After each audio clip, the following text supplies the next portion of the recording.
What's up, everybody? Solandia Hammond here, affectionately known as Sueham, baby. Also known to some people as a thug motivator. How you guys doing on this Monday morning? I hope you guys are on fire, man. Ready to accomplish your dreams. I hope that you are closer to your dreams. All right, hold up. Bear with me. Let me share this on my personal page because I'm broadcasting live from Sueham page. So here we go. We're going to share this bad boy. Let's see if we can share it real quick. I want to share some tidbits with you guys from the conference I attended. Just some snippets that I thought was just amazing. And I wanted to share it with you guys and hopefully get your day going and get you motivated and inspired to get closer to your dreams and then actually accomplish your dreams, because it is possible. Why does it look like this video is not playing? Okay, there it is. It's playing. All right, cool. So I'm going to turn this music down a little bit. That is like one of my favorite songs, closer to my dreams. So if you don't know, if you've been following me, if you don't know, then this weekend I was at the Eric Thomas conference in DC, and I had an amazing time, amazing time. And Eric Thomas is somebody I have been following since December 12th. I actually had the opportunity to interview him December 12, 2012, and it was an amazing opportunity. Actually, it was when Eric was on his come up, and now he's emerged to be the #1 motivational speaker in the world. What's up, Kim Vice girl? Good to see you. We're going to connect tomorrow, all right? I love you, Kim. Thanks for always supporting.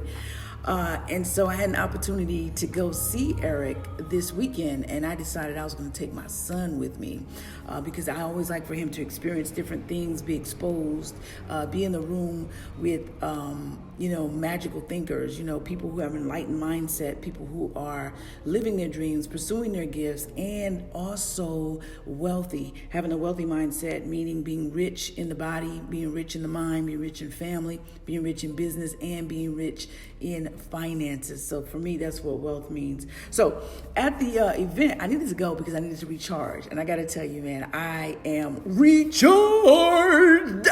I'm recharged. What's up, everybody who's joining the broadcast? I want y'all to share the broadcast. But there were a couple of things from the event that really struck me that I wanted to share with y'all this morning before I get going on my day. Eric Thomas said, E.T. the hip hop preacher, and I'm looking at my notes here. He said, you hate losing stuff, but you ain't doing nothing about it. Come on, somebody. Is that you? Do you hate losing your happiness, but you're not doing anything about it? Do you hate negativity, but you're not doing anything about it? Do you hate not making money, but you're not doing anything about it? See, that's the thing, right? A lot of us, we hate losing stuff, but we're not freaking doing nothing about it. So really, how much do you hate it? How much does it really bother you? You understand what I'm trying to tell you? Prime example of me, when I was working in a job, I hated the job. I knew that I was supposed to be a speaker, a writer, an actor, right? Creator. I create things, man. I produce things. But yet I was going to a job sitting behind a desk that was taken away from me. But and I hated it. But here's the thing. I didn't hate it enough to leave the job because I stayed there and suffered through that process for years and years and years and years. Now, I'm not telling you to walk off your job because, in this day and age, what I tell people is let your job be a financier of your dreams. Let your job be your investor, right? And work your dreams when you get off that job. My music stopped. My iPad went dead. I apologize. But I hated the job, but apparently I didn't hate it enough because I stayed there and I subjected myself through years of torture. Now, it wasn't torture as in people were torturing me, because that's not going to happen, okay? I'm not the one that really gets bullied. So that's not going to happen, but it was torture for me mentally. And then it started to become torture for me physically because I didn't like where I was. I knew I wasn't fulfilling my gift. So therefore, my body started to break down. Get it? So eventually I hated it enough to I left. So Eric Thomas says, you hate losing stuff, but you ain't doing nothing about it. So if you hate losing your happiness, do something about it. Make a conscious decision to be happy. If you hate being around negativity, make a conscious decision to kill all negativity. If somebody's not positive, they bring in and introducing negativity into your world, shut it down. Walk away, hang up the phone, just don't entertain it. All right, so here's another one that I thought was really, really, really great, really profound. E.T. said, the reason you're struggling is because you're doing the opposite of what you're created for. Oh, drop the pen. I just dropped the pen on that one. The reason you are struggling is because you are not doing what you were created for. Come on, somebody. Now, again, I can attest to that too, okay? A lot of my unhappiness and challenges came because I was doing things that I was not created for. Yeah, I'm great with working at an office job. And this is not egotistical. This is all about ethics that my father and my mother instilled in me. Anything that you give me to do, I'm going to excel at it. I'm going to give it 100%, whether I like it or not, because if I committed to it, come on, somebody, if I commit to doing it, I've obligated myself, then I need to put my best foot forward. Otherwise, I should not be doing it. So, even when I was in the office job, I did what I did well. I did it really, really well. But yet I was struggling because I was doing something I was not created to do. You understand what I'm telling you? I was doing something I was not in love with. Come on, somebody.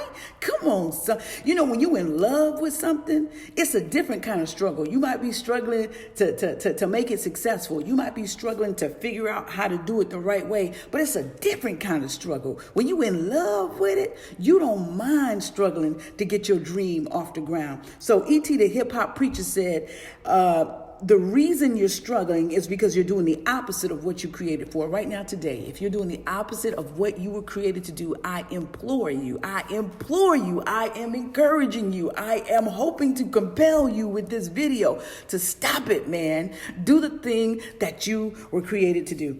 Here's another tidbit that E.T. dropped. Because it was the 1% conference. The 1% conference mean that you're wealthy, man. You're wealthy mentally, physically, financially, spiritually, right? In all of the realms, right? Because a lot of times people get money in the bank account, but mentally, oh my God, they're breaking down. Physically, they're breaking down. So spiritually, they're breaking down. So being wealthy is being wealthy in all of those facets. So wealth is a mindset. And I know we've heard that before, but it was just amazing for me to have my 10-year-old son there because I quizzed him. I said, son, what did you learn? And the first thing he said was, Mom, wealth is a mindset. It's not an amount. And he said, wealthy people do what poor people won't do. Poor doesn't always equate to your finances. Poor could be the poor of mind, your mentality. So wealthy people do what the poor won't do. So let me give you some dang on examples, okay? Wealthy people incorporate a routine that they conduct every day. You see, when you have a routine, that's how you prevent being distracted. When you have a routine, that's how you prevent from wasting time. When you have a routine, that's how you stay focused, man. So wealthy people do what poor people won't do. Wealthy people are going to put in the hours. Wealthy people are going to take the time to read that book. Wealthy people are going to listen to the videos. Wealthy people are going to invest in a seminar, in a training, in a conference. Wealthy people are going to take that risk. See, I'm not talking about what you got in your bank account. I'm talking mindset now. Wealthy people with the mindset that they have, they're willing to do what it takes to pursue their dream. Regardless if they got to work an 8, 12-hour job, they're still going to come home and do what it takes to pursue their dream until they can do that dream full time. But what poor people will do, poor people will make up excuses. Oh my God, come on, somebody. Poor people will make up excuses for the reason as to why the way things are. So you see, they're not problem solvers. All they do is complain and whine. They will tell you everything that is wrong with a thing, but they will never bring forth a solution. They will never try to remedy that thing. Come on, y'all. I'm just telling y'all how I feel about it, right? How I feel about it. And I just got to expose my son to that. Because one of the things I want him to understand is, son, you got to work for stuff. You got to earn it, man. You ain't going to just get it because who you are. You got to work for it. You got to earn it. You got to put in the time. Son, I told my son, sometimes, son, you have a poor mindset. You need to have a wealthy mindset and understand that I need to get this thing. I need to get in it because I deserve it. But in order to get it, I need to work for it. Yeah, you deserve it. But just because you deserve it don't mean you just going to get it. You got to go get it. So, another thing that I really love, and don't get offended, but for some people it's not going to even register, but it registered for me. He said, rich people don't work, they think. Now you think about that. Rich people don't work, they think. Come on. I'm going to take a moment of silence that you think about that. Comment if you understand what he's saying. Comment. Rich people don't work, they think. Comment. Say, I get it, Sue. I get what E.T. is saying. So what E.T. says, what I took it to understand is that rich people they think of ideas and they put it into production. They execute. That's the word. That's the word I want to use. They execute upon their ideas. And then they hire people to carry it out. Come on, somebody. Poor people don't use their minds to create themselves a revenue stream to get out of poverty. Instead, they go and work for someone else.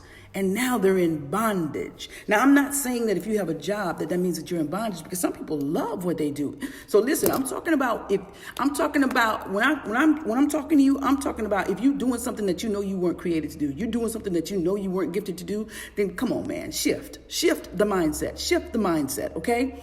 Poor people work, wealthy people think. So here's another thing I wanted to do. And I'm going to get off the video. I don't know how long it is. Y'all share the video if you get value from this. Share the video. One thing I wanted to share that Tiffany Montgomery, the speaker, came up. She said she always meditates. And she asks this one question when she wants to generate wealth, right? When she wants to generate money. And I thought that this was very, very simple. And I know this for a fact to work because I've done it myself, right? Let me preface what I'm going to say by saying this. Each of us has a power. We are very, very powerful. So many times we think we have to get connected to certain people in order to tap into that power. But here's what I want you to understand.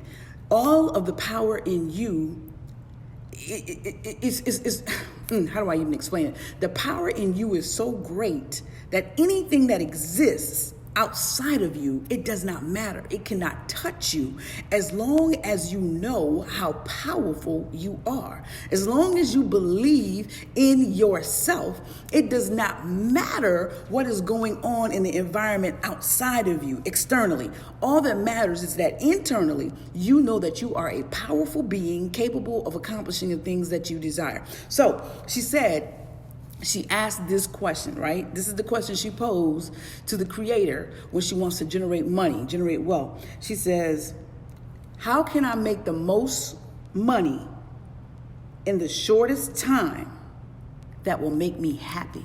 Oh, did you get that last part? Because a lot of us want to make money, but then you're killing yourself to make the money. Or you get the money and you're not happy. Oh, come on, somebody.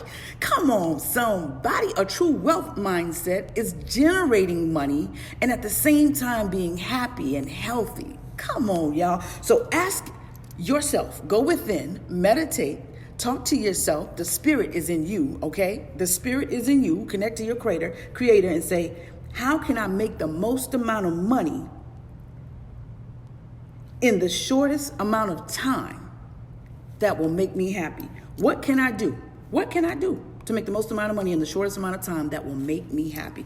Ask yourself that. Start asking yourself that, meditating on that. And then I guarantee you, it's amazing how you will open up yourself and ideas will start to flood to you. It happens to me all the time. I'll journal it. I'm like, yo, God, what should I be doing now? What should I focus on? How should this story go? Who should I connect with? Who should I help today? Who should I give some free knowledge to? Who should I donate to? You know what I'm saying? Who should I pray for? How can I be a better mother to my children? How can I listen more and not just tell them, do this, but listen and understand what they're saying and get their perspective on it? How can I be a better businesswoman? How can I be a better friend? How can I be more positive? How can I stay more on task? I ask these things and it's amazing how the answers start to flow to you. So start to ask those questions, go inside internally, and I guarantee you, you, you will get the answer. You might get the answer by a thought that comes to your head. You may get the answer by a book. You might get the answer by somebody coming to you and saying something that, oh my God, I never thought of that. Okay. You may get the answer from walking down the road, just observing nature. You may get the answer from listening to the radio. You will get the answer as long as you tap in and tune in to the power that is in you. That's some sueham stuff right there. I'm telling you right now. So last thing I'm going to share with you, the speaker, Jamal King, multimillionaire.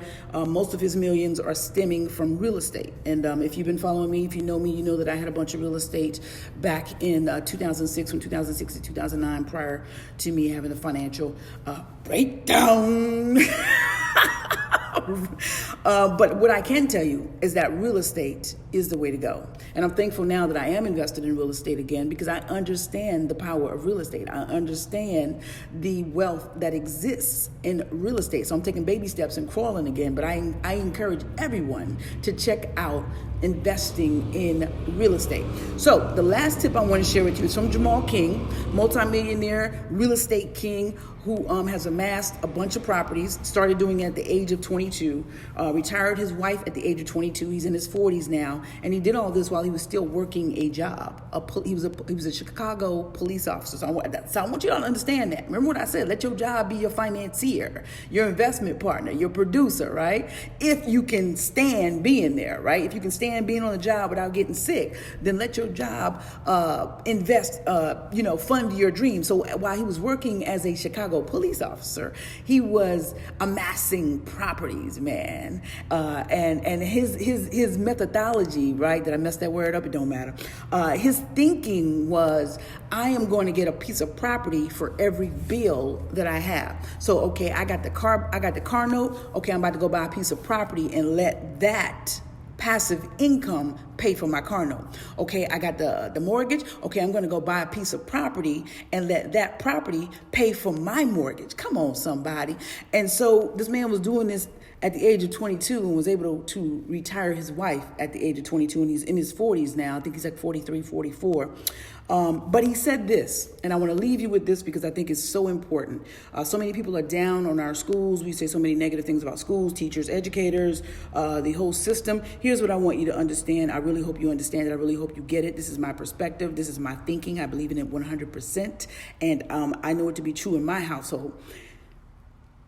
The schools can't do everything. The school is everywhere. The classroom is everywhere. Your child should not go to school to get an education. Your child should be getting an education from the moment their eyes open up, from the time in your household, in your care. Because here's the thing, your child is learning whether you know it or not. Your child is learning to cuss from you. Your child is learning to be mean from you. Your child is learning to be a racist from you. Your child is learning to be kind from you. Your child is learning how to navigate challenges from you. Your child is learning how to be disciplined from you. Your child is learning how to be lazy from you. Your child is learning how to procrastinate from you. Your child is learning how to communicate effectively from you. Your child is learning from the time that they open their eyes, even while they're asleep, their subconscious mind is working and processing and learning and thinking that this is the way things are supposed to be. So people, I tell you, if you're waiting for the kids to come to school to learn, then you have failed your child and you have failed yourself.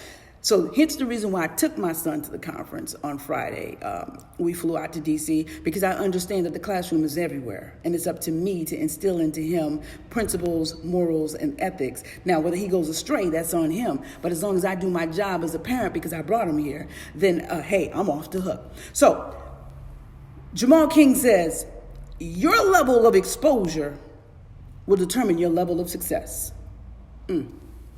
I'm going to go ahead and let y'all think about that while I look at this scratch my grandbaby put on my face. I'm going to say it one more time, and I'm going to let you think about that.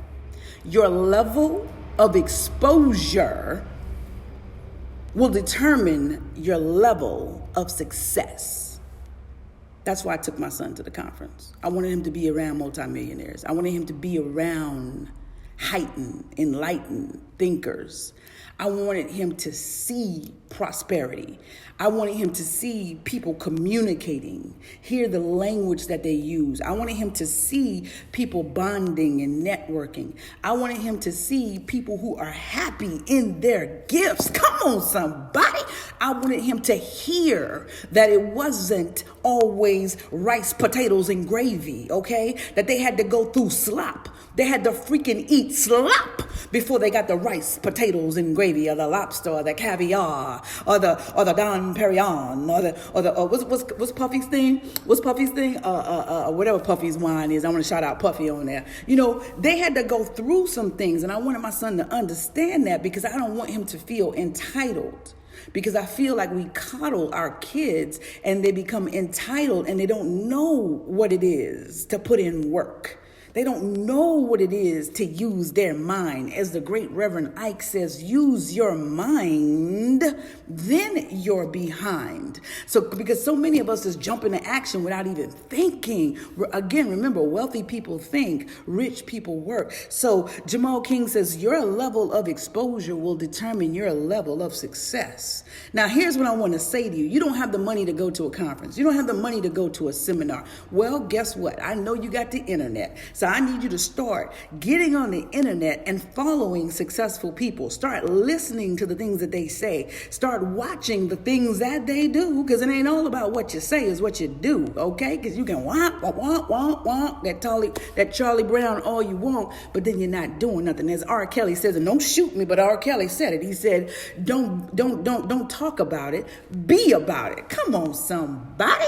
Don't talk about it, be about it. So even when you can't get out of your environment, travel to another state, travel to another county, or even invest in the conference or the course that's right next door to you, which you for some reason you can't invest, use the internet and start following people like E.T. the hip hop preacher. Start looking at some of my videos. I'm on YouTube, Sueham. Start following Les Brown. Start following Reverend Ike. Start following Napoleon Hill, Earl Nightingale. Start checking into Dr. Dennis Kimbrough. All of these great people, Inky Johnson, Lisa Nichols, Steve Harvey, Oprah. There's so much out there that there is no excuse. There's no excuse. There is no freaking excuse as to why you can't be exposed to different things. Broaden your mind. Expand your mind.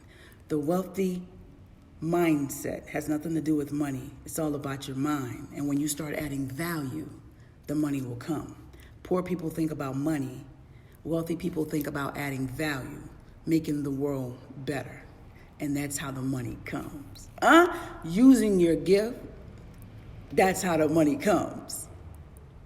Yeah, that's how the money comes. Using your gift, adding value, that's how the money comes.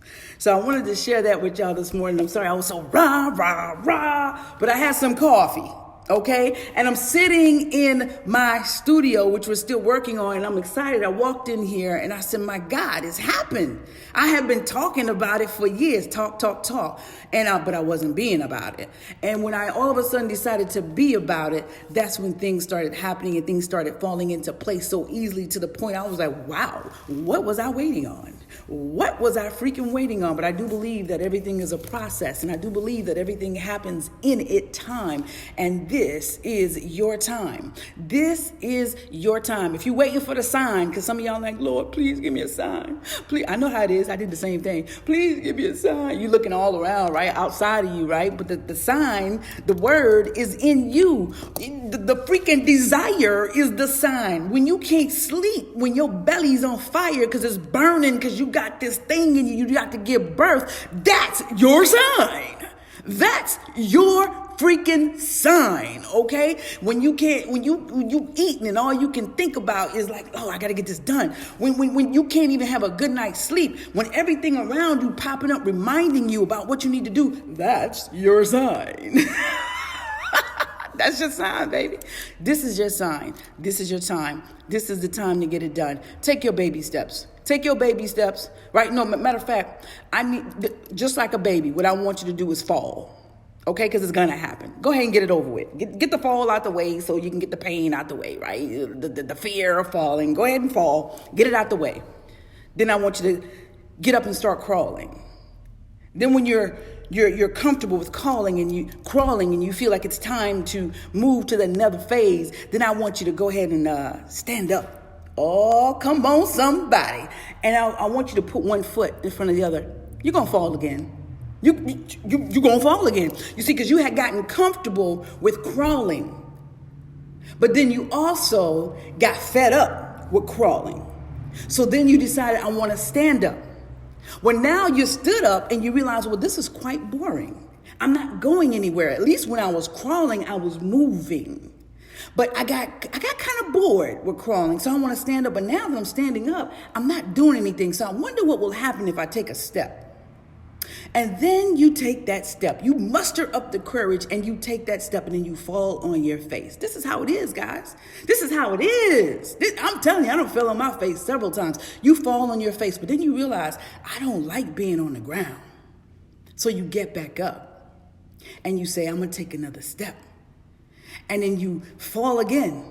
And you say, I still don't like being on this ground because there's something over there. You know how babies are when they see something that they want, right? They're fixated on it and they're focused. When babies see something that they want and they want to put it in their mouth and taste the goodness of it, they are focused and fixated. No matter how much they hurt themselves, they get back up and they take another step. And that's how you need to be about your dream. And then they get to the point, the babies, right? Because they want that thing. Then you're going to get to the point, you, right? Because you want that thing where you're walking with little effort. You've mastered taking steps. Now you are no longer falling as much. So now you're like, ooh, I'm getting good. I done got some experience. I done got some exposure. I done made some connections. Oh, I'm feeling good. Now it's time to jog. Let me see if I can jog a little bit. Then you get that jogging thing down. Now you running. You running, and then before you know it, just like the babies, you have gotten that thing that you was fixated on, that you was focused on, that you was determined to freaking get, that you were willing to fall on your face for, that you were willing to hurt yourself for, that you were willing to have your mommy and your daddy watch you and be like, oh no, don't hurt yourself, because you're going to have people in your life that's going to tell you, don't go for that dream. It's a pipe dream. You just going to hurt yourself. But as that baby, you're going to be just like that baby and say, nah, mama and daddy, I see something over there and I need it and I'm going to go and get it. This is me. This is my life. If I hurt myself, I hurt myself. I know you're here to help me and to love me, but understand this. I got something over there that I got to go get. Come on, somebody. Woo! Y'all better go head on. If you ain't motivated to achieve, let me tell you something else now. It takes more than motivation to live your dreams. It takes more than motivation to be successful, because motivation will wear off. So you got to have the discipline and the routine. You got to have the focus to want to achieve your goal. And you got to have the common sense to know when you're drained, so you can shut people out and you can go somewhere and be poured into, like I was this weekend, because I had become drained. I had gotten tired of hearing all the negativity. I had gotten tired of seeing where things weren't moving. I got tired of seeing where I'm trying to introduce new ideas into a barren place and people not seeing it. They're not feeling it. They're not receiving it. And I got tired of it. And I was like, you know what? Before I become negative, before I quit what I was gifted to do, let me check myself before I wreck myself. So I had to choose. Do I want to stay for the homecoming festivities and see all my friends I hadn't seen in 20, 30 years? Or do I want to go and get my mental right so I can come back and serve the community, which I was put here to do? Do I want to go and get my mental right and so I can operate in my gifts efficiently and with excellence? Come on, somebody. See, some of y'all, that's the problem. You want to go and have fun when you know that there's some other things that you need to be doing. It's all about discipline. It's all about priority. My thing is, do the things that you don't want to do right now, so that you can live the life that you want to live for the rest of your life. So for me, if I got to shut down some things for 5 to 10 years, I'm willing to do that so that I can live the life that I want to live for the rest of my life. Because here's the thing, time is going to pass. Time is going to pass by anyway, so why not do the things that you need to do? So listen, it is your responsibility to make sure your mental is all good. If you need to take a break, if you need to go to a seminar, if you need to go to a conference and get recharged, baby, you better go do it, because there is nothing more important than your mental wealth. Who am I? My name is Salandia Hammond, aka Sueham, baby. I need y'all to connect with me, man. Share the video. Y'all can find out everything that I do at sueham.com. That's SUEHAM.com. Share this video. Implement the techniques and the strategies that I have given you. Watch this video over and over, because it's going to take you about 7 to 10 times to really process what I'm saying. It's going to take you 7 to 10 times to really understand and get it inside you, in your spirit, in your mental dome, right? To do the things that we have talked about on this video. You deserve the best life possible. Stop letting people say you don't deserve it. You do deserve it, but you ain't entitled to it. You got to work for it. Come on, y'all. Connect with me at sueham.com. In closing, I always want to encourage you to live, love, learn, and laugh, baby. Laugh. Don't quit. Follow your dreams to success. Not my dreams. Not your mama and daddy them dreams. Not your grandmama them dreams. Not Bubba them dreams. Not Boo-Boo them dreams. Not Frank them dreams. Your dreams to success. I love y'all. Peace.